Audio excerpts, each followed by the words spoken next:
बड़ी खबर इजराइल से आ रही है, जहां इजराइल के पूर्व पीएम एहुद बराक ने ईरान को धमकी दी है। एहुद बराक ने कहा है कि इजराइल को ईरान के परमाणु ठिकाने पर हमला करना चाहिए। उन्होंने कहा है कि इजराइल के पास ईरान को जवाब देने का अधिकार है। दुनिया का कोई भी देश इजराइल से इस अधिकार को छीन नहीं सकता। एहुद बराक ने कहा कि इजराइल ईरान के तेल भंडार पर भी हमला करे। ईरान के खिलाफ जंगी बिसात बिक चुकी है। अब की बार ईरान में मचेगा हाहाकार। अमेरिका को मिल गया मौका, ईरान पर कसेगा नया शिकंजा।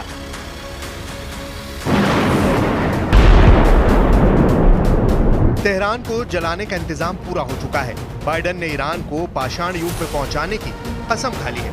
अमेरिका ने इजराइल के हथियारों के गोदाम ठसाठस भर दिए हैं। तो क्या इस बार जंग में अमेरिका इजराइल के पीछे नहीं बल्कि साथ में खड़ा होगा, साथ में युद्ध लड़ेगा और इजराइल के साथ में मिलकर ईरान पर सबसे बड़ा हमला करेगा?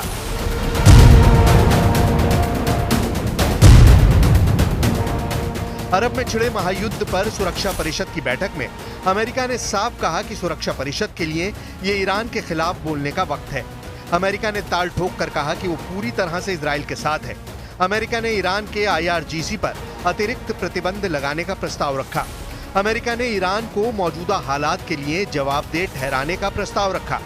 अमेरिका ने आरोप लगाया कि ईरान हमास को फंडिंग करता है। ईरान शिपिंग नेटवर्क को अस्थिर करने के लिए हूतियों का समर्थन करता है। अमेरिका ने ईरानी सेना IRGC पर हिजबुल्लाह को मदद का आरोप लगाया और कहा कि IRGC ने परिषद के प्रस्ताव का उल्लंघन किया है। सुरक्षा परिषद की बैठक में अमेरिका ने ईरान को साफ तौर पर चेता दिया कि हालात से खिलवाड़ मत करो। Last thing they need is to profit off of this.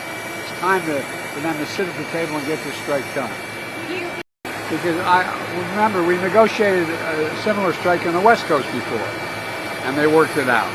It's time. They won't even talk. So let's get that done. Iran ने इजराइल के खिलाफ जो जंग छेड़ी है उसका नतीजा क्या होगा? ईरान के सुप्रीम लीडर खामेनेई को भी है और नेतन्याहू को भी है। ईरान जानता है कि उसके पास इजराइल की मिसाइलों को रोकने की ताकत नहीं है।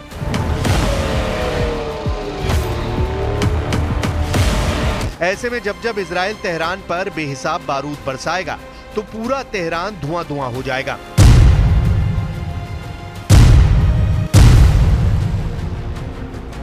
दो दिन पहले ईरान ने इजराइल पर 200 बैलिस्टिक मिसाइलें एक साथ दाग दी थीं। खामेनेई ने सोचा था कि उनकी 200 मिसाइलें तेल अवीव में तबाही मचा देंगी। तेल अवीव कब्रिस्तान बन जाएगा, लेकिन 200 मिसाइलों के हमले में मरा सिर्फ एक आदमी, और वो भी इजरायली नहीं बल्कि फिलिस्तीनी। अब ईरान दहशत में है। इजराइल के जवाबी हमले के खौफ में खामेनेई की रातों की नींद गायब है। लेकिन हमलों का फौरन मुंहतोड़ जवाब देने वाला इजराइल 2 दिन बाद भी चुप है। हालांकि नेतन्याहू ने इशारा कर दिया है कि ईरान ने जो जंग छेड़ी है वो इजराइल खत्म करेगा, वो भी तेहरान में तबाही का तूफान मचाकर।